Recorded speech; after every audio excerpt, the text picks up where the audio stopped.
Hey, so there have been a couple of really good posts on Reddit lately that I think are very useful to understand. Like they're core concepts that I think explain why it's so important that you focus on yourself and your self-concept instead of focusing on a specific desire for something that you think is going to bring you to a certain mental state. It took me a long time to understand this. It took getting the things that I wanted in life, for the most part, before I realized that the lens through which you're seeing everything influences not just your experience of everything, which is everybody as you pushed out, but it influences what you want. And that's really important because if your self-concept, say, for me, this is especially apparent with people, because my concept of myself in relation to romantic situations has always been really damaged. And my relationship to money and stuff like that wasn't. So I was able to create something really good with that. Like I was able to succeed and do it in a way that wasn't fucked up. Because I wanted the right things, do the right orientation. But when your self-concept is screwed up in any area, the things you want and create and go after in that area are going to reflect that. And so if you don't want to experience pain, if you don't want to experience negative outcomes, it really doesn't make any sense to put the cart before the horse, essentially. So anyway, there's this really good Reddit post by a poster who I have only seen a couple of times in my 8 or 9 months that I've been reading and posting there. I wanted to read this, and I'll link to the post below so you can go check her out. It's called Manifesting Basics, Why Some Desires May Suck and What Self-Concept Got to Do with It.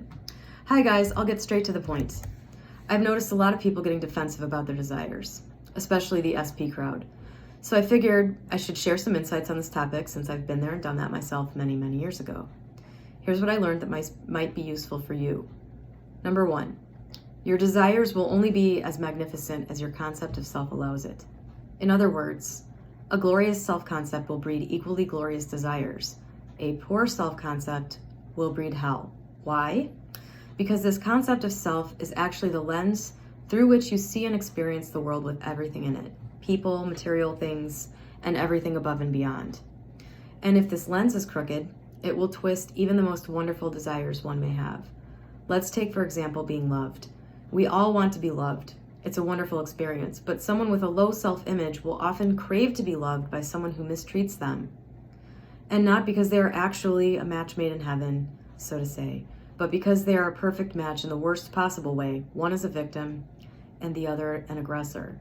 So they meet in the common manifestation of their self-image and subsequent desires. So even if our desires seem amazingly good to us, that doesn't mean they actually are. Number 2, all desires come from God. This is a Neville thing. True, but not the God you're thinking of. Religion was born with the idea of a God Almighty. In time, this idea split into various interpretations and religious practices. In almost all of them, God was and is equated with good. But since there's a lot of bad stuff in the world, someone somewhere decided God couldn't possibly be the cause, even though he is almighty, all-seeing, all-doing, blah, blah. So they created Satan and put him in charge of evil. This is called duality, and it's inherent to our human nature. In truth, though, there's only one mind, one consciousness that births everything. And we as humans take this everything and split it into good and evil. So on one hand, desires do come from God, as in consciousness. And from this perspective, they are neither good nor bad. They just are what they are. On the other hand, when you judge them from a human perspective, duality splits them into good or bad. Take, for example, a thief. Being a thief as concept of self, his desire and impulse will be to steal. For the higher self, stealing is just an experience, part of the role chosen to be played beforehand. For the thief, stealing is something as normal as breathing. For the majority of people, though, stealing is bad. So even if our desires come from God, the one consciousness, that doesn't mean they are all good by human value and moral judgments. But Everyone is you pushed out! Exclamation point. This is one of my favorite and one of the most misunderstood, misused Neville concepts.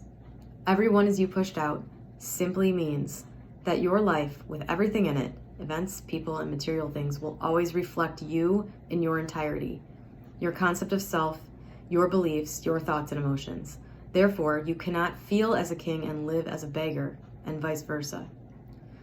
Now, because we don't have the habit of questioning our desires and their true meaning and nature, we often try to turn a beggar's meal into a king's feast without feeling royal ourselves, and justify this with everyone as you pushed out.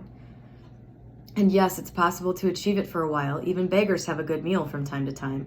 But can you imagine what you would achieve by actually believing yourself into royalty? Let's take, for example, the SP crowd. Most people try their very best to manifest a mistreating ex back by changing their assumption of the said person. I am loved by SP. SP loves me. And it can work without a doubt. But ask yourselves, what would your life look like if you were to love yourself with the same passion and ardor you put into chasing your SP? Or if you would think of yourself as highly as you think of your SP? Ironically, if you would do that, you would never have to chase anyone because everyone is you pushed out without lifting a finger.